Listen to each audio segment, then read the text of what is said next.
This is episode 12 with Dr. Melanie Greenberg. Hi, my name is Leon Gabrielian, and this is the Thriving Life Club, the podcast for those who want to thrive in every area of life. Thanks for joining me today. Welcome to the club. Let's begin.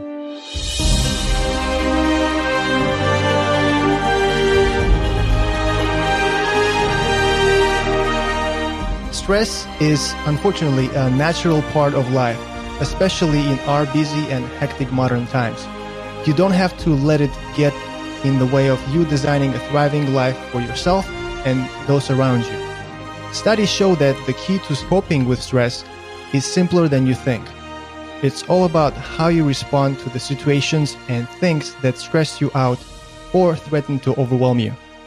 I'm excited because today we have Dr. Melanie Greenberg visiting us at the Thriving Life Club to talk about stress and how to respond to it. Melanie is a licensed clinical psychologist, a neuroscience expert, and the author of The Stressproof Brain, Master Your Emotional Response to Stress Using Mindfulness and Neuroplasticity. She coaches businesses and has been a speaker at venues such as the National Organization of Women Business Owners and various university psychology departments. She has also spent more than a decade teaching graduate courses and workshops addressing topics such as stress management, mindfulness and emotional intelligence, neuroplasticity and positive brain change, resilience, willpower and growth mindset, managing anxiety, overcoming trauma, positive psychology, negotiating relationships, leadership, health psychology, and personal development. Welcome to the Thriving Life Club, Dr. Greenberg. How are you? Hi, Leon. I'm happy to be here. Awesome. Let's begin with briefly talking about who is Melanie. What is it about your career that made you decide to go along that path? In other words, what drives Melanie to do what she does as a clinical psychologist? So I was born in South Africa, and during a time of great change, it was under apartheid regime, but it was towards the last years of it. And there was a lot of turbulence in the society. There was, not freedom of press or speech. There was violent protests, and there was a lot of police, violently putting down the protests. And I was at that time in my early 20s, and it was a lot to deal with.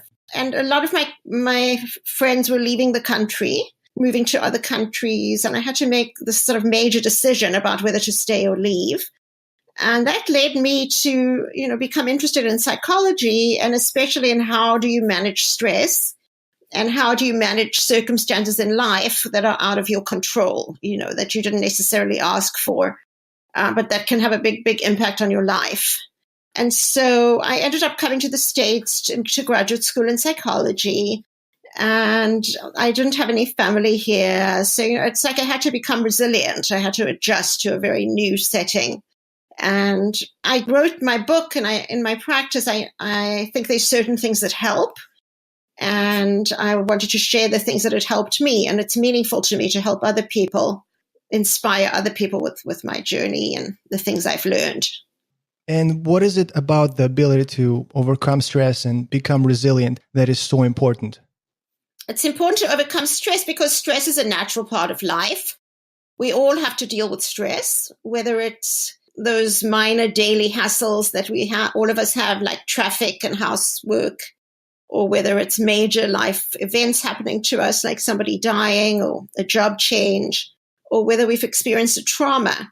Stress is a part of life, and we have to learn to deal with it so it doesn't derail us and get us off track from, trying to live the best life that we can. And stress can also ruin your health. Chronic stress, if it goes on for too long and it's not managed, can really hurt your health in a major way. What is stress by definition? Stress has many different definitions, but in my definition, it's either a change in circumstances or a demand that you have to learn to adjust to.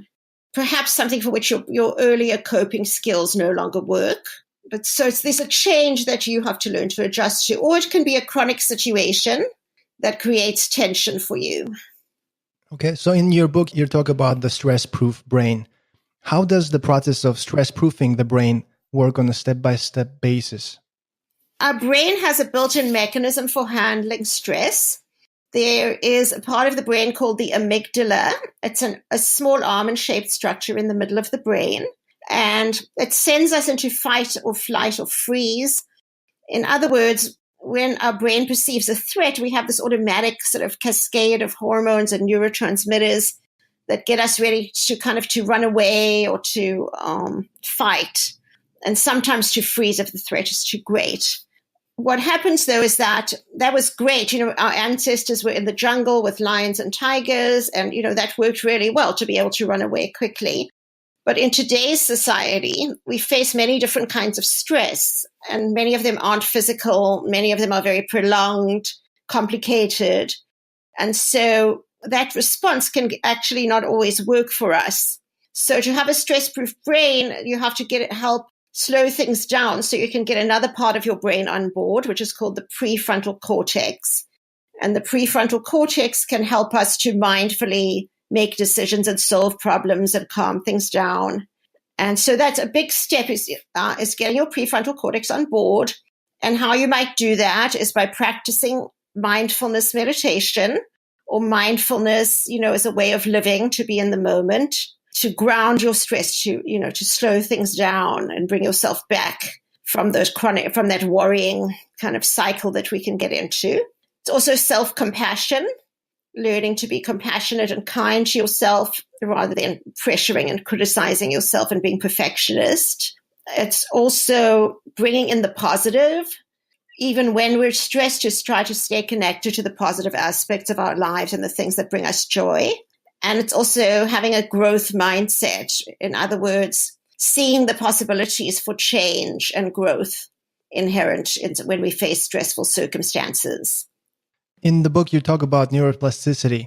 Does neuroplasticity diminish or decrease over time as we age, or is it a myth? Our brains are most plastic before the age of 25. That's when the brain is fully grown.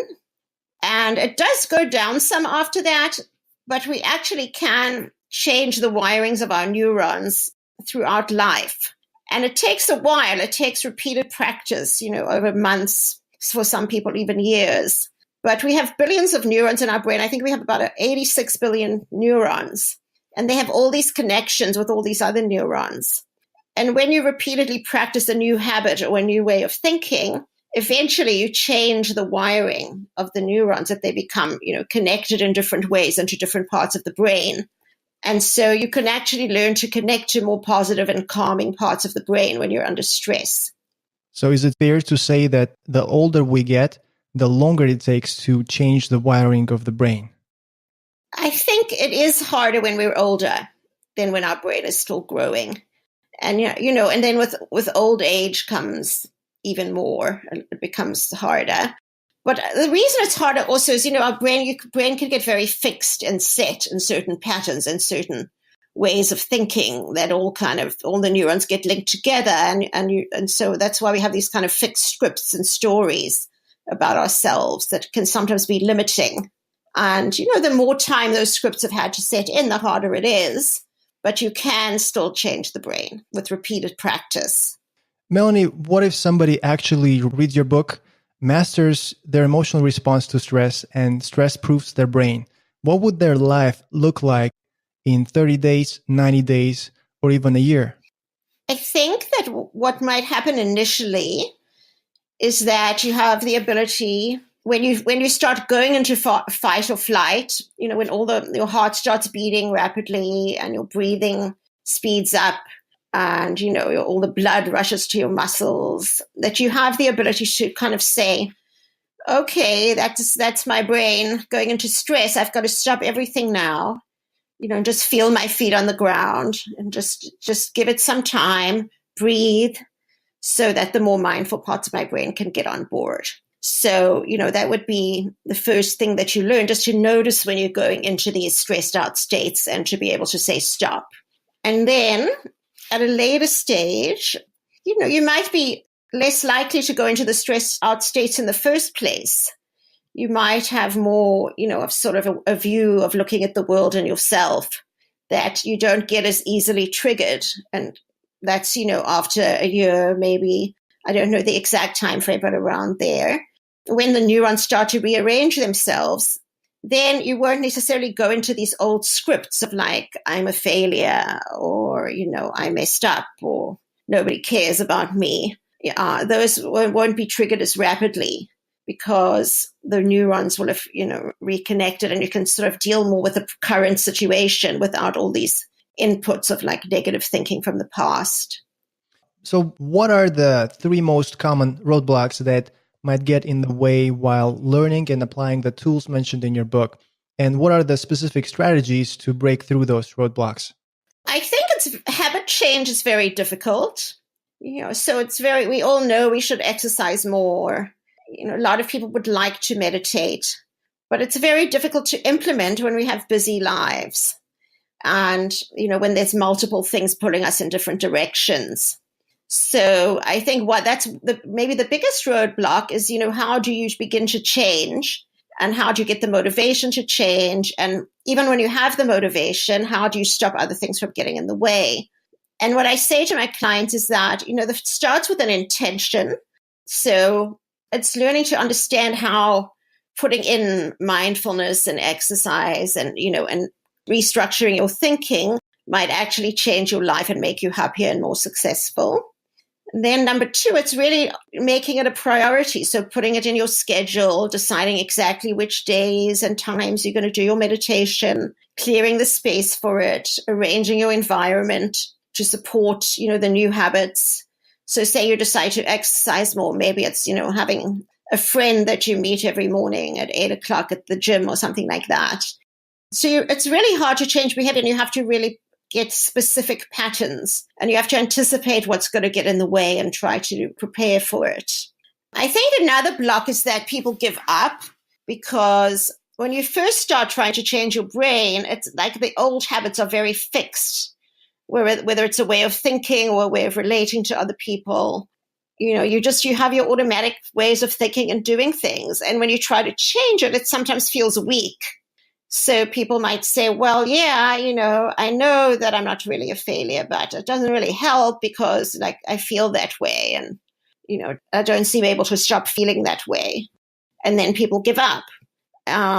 But the thing is to just keep going. If you just, every time you have that thought, say, I'm a failure, if you challenge it, and if with evidence, of remembering things that you've done well, or if you practice your mindfulness all the time, and you practice all your different coping strategies, over time it becomes stronger, and the new habit gets more ingrained. And then, I suppose the third thing is just not understanding how powerful it is, or how important it is to focus on changing your brain. Again, it's not like focusing on trying to get a promotion or earn more money or something like that. You have to put in a lot of time and effort, and the results can be a bit more abstract, or they can be a bit more long-term. So, it's really getting yourself motivated and understanding that this could fundamentally change your life and actually make you happier and more successful and earning more money, even more than, if you pursuing the immediate things. So what is the first physical observable action one needs to take to start moving closer to having a stress-proof brain? So I would say the first action would be to observe yourself and notice when you're going into those kind of fight-flight states. Noticing when you're triggered, when your body is starting to, heart racing and you're getting the anxiety. Just beginning to notice when that starts happening, when it first starts happening, and trying to catch it earlier and earlier. And then to be able to say to yourself, hang on, I'm going into fight and flight, I'm getting triggered. And to feel your feet on the ground, just to really feel the connection with the ground, feel your body in the chair, come back to the present moment, and just to take some deep breaths, and to sort of, to remind yourself that I'm here in the present moment and nothing bad is happening. This response that we have to stress, is it evolutionary developed, or we'll learn how to respond to stress? I think that there is an evolutionary response that's been wired in. for thousands of years, because, again, being able to react quickly to danger and being vigilant for danger made you more likely to survive in the days that our ancestors lived in the jungle with lions and tigers. Those that were more focused on danger were probably more likely to survive than those that were busy smelling the flowers. So it did get wired in, but experience can affect it as well. If you've had a childhood trauma, or, a parent died, or you were abused or something like that, that can also have an effect of your brain, in that you kind of at a young age, you learn things aren't safe, and, have to learn to sort of be ready for this the unpredictable thing that can happen to me that's bad. So that can affect things as well. And also your attachment, how you're kind of looked after by your parents. So, are your parents consistent and reliable and calm and, responding to your needs? Or, do your parents criticize you, or, kind of shut you down and tell you, your feelings aren't okay? All of those things can help us to shape the way our brain responds to our own emotions. And so I think it's a mixture of all of those things. And what is your definition of a thriving life? I think, to me, a thriving life, it starts on the inside. It's being authentic. It's having a good relationship and connection with yourself, that you're able to understand yourself, to soothe yourself when you're stressed, to protect yourself and set boundaries, and to guide yourself in the right direction in a kind and patient way. And if you do that, I think it will have a reverberating effect, that you also can be more compassionate and connected in your relationships, and that you can also move steadily towards goals in life that are personally meaningful to you. And also health, taking care of your mind and body so that you can sustain what's needed to overcome stress and work towards the important things and enjoy the good moments of life. And if you had to condense it into one sentence, what would the definition be? A thriving life, happy in mind, body, spirit, and relationships. You mentioned being authentic. What does it really mean to be authentic? To be authentic means to be connected to, your own deepest feelings and needs, and to act in accordance with your own authentic feelings and with your own values, as opposed to perhaps, being a people pleaser, or, kind of feeling like you have to put on an act and be better than everybody else all the time, or just not understanding what you feel and what you need. So authentic is that kind of a connection, but also, being able to honor your own truth, of your own true thoughts and feelings. And what is the best way to find out or discover one's true self? There's a couple different ways. So one is meditation. So with meditation, you kind of, you sit quietly, either by watching the breath, or you can do a walking meditation where you're just walking and noticing the steps of walking, or noticing, all the things around you. So it's that quiet, peaceful time with yourself, with your mind, just focused inward. Another thing is, you could write a diary or a journal about your thoughts and feelings at the end of the day.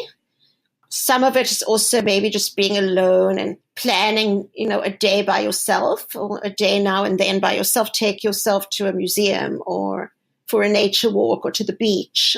It's spending time by yourself and learning to enjoy that. And going to therapy would be another way. Or another way would also be creative, doing a creative endeavor, like whether it's painting something, or for some people, like athletic, like running, that can help you, I guess, express yourself, some of your inner thoughts and feelings. Or with the exercise, I think it's with the running or something like that, I think it's just expressing, part of yourself, trying to be healthy. So is it about basically getting to know yourself and then congruently expressing yourself the way, that fits your values, your core values? Exactly, expressing yourself, being in tune, so that your inner state and your outside actions and words are in tune with each other. What are some of the signs that someone is expressing their true core values or being congruent and authentic? Well, I think there's a consistency. I guess one thing would be follows through on what they promise or on their commitments. It's having certain core values that are meaningful that you sort of regularly express, or talk about or do things related to. And then it's also, delivering on what you promise. Let's talk more about growth mindset. What is it in more detail? So this is a concept originally from Dr. Carol Dweck at Stanford. And she distinguished between a fixed mindset and a growth mindset. A fixed mindset is when you feel that your talents and abilities are fixed. So, you're kind of stuck with the skills that you have. So, if you're bad at math, you're always going to be bad at math, for example. And, there's no point in really trying to change. And the best thing you can do is maybe hide your weaknesses so other people won't see them.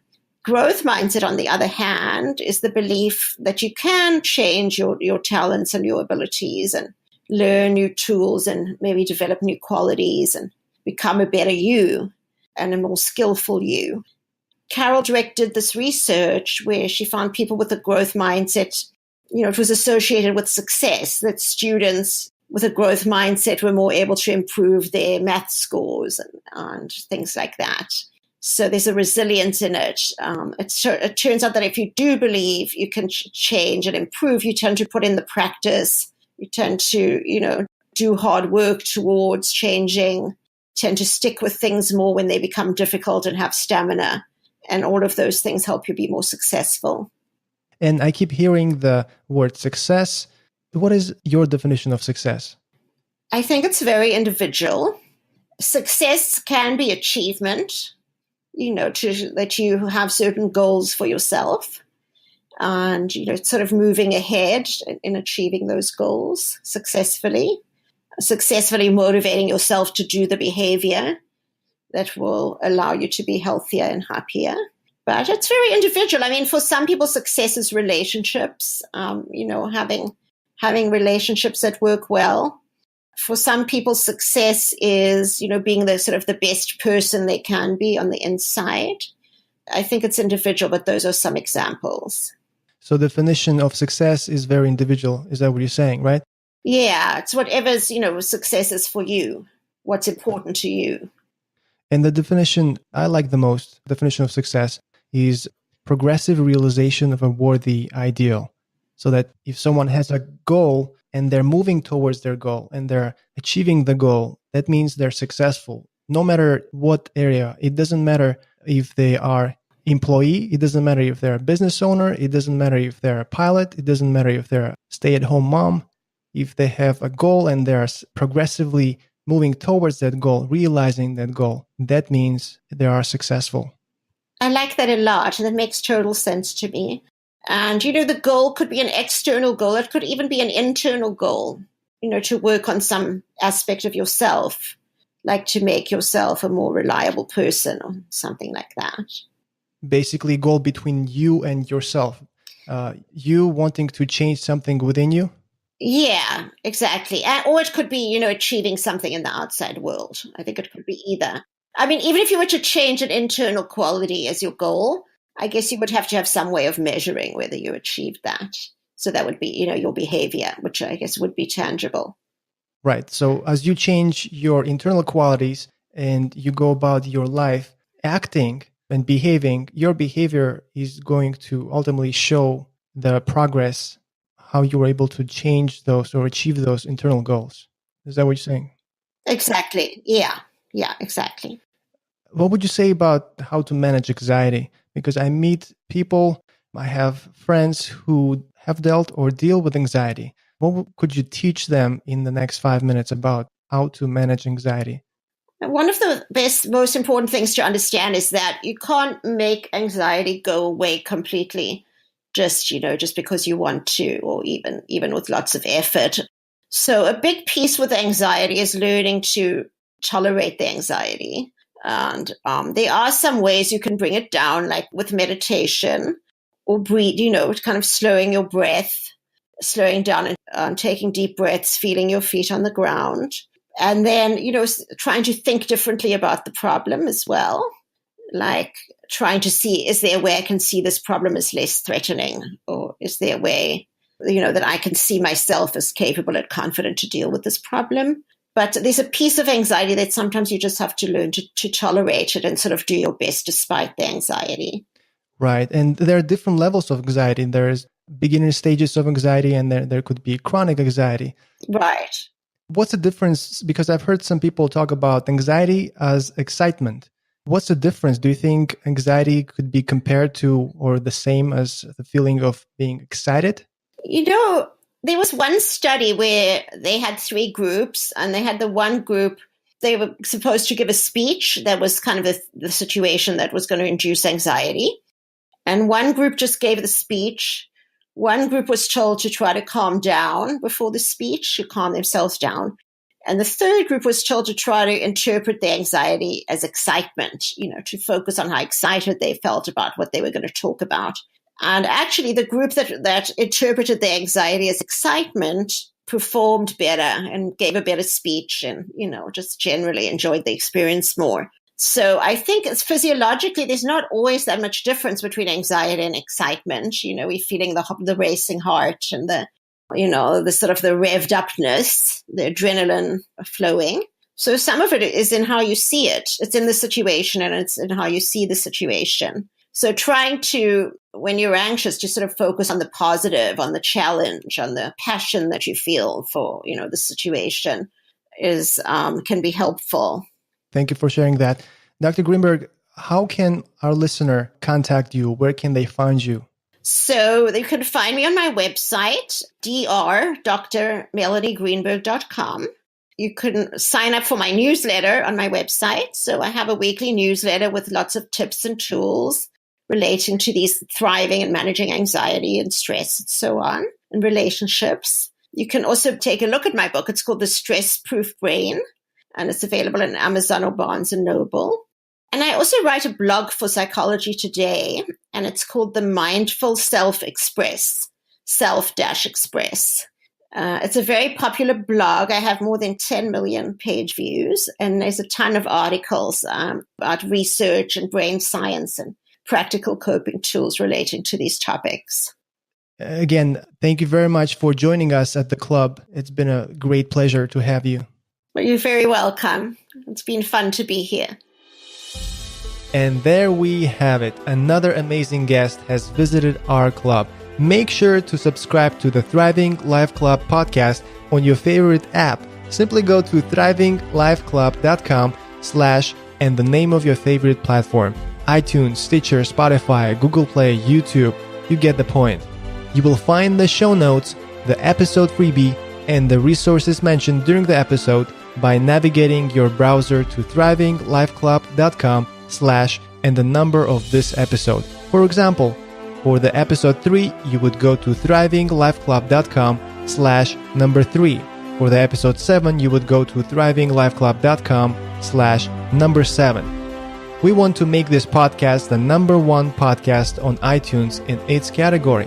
When you feel inspired, head over to iTunes and give us a quick review to keep the podcast commercial free and get it discovered by more people like you and families like yours. Rate and review the podcast on iTunes and share it with your friends. Let's inspire more people together. And until the next episode, just remember, start where you are, use what you have, do what you can, live a thriving life.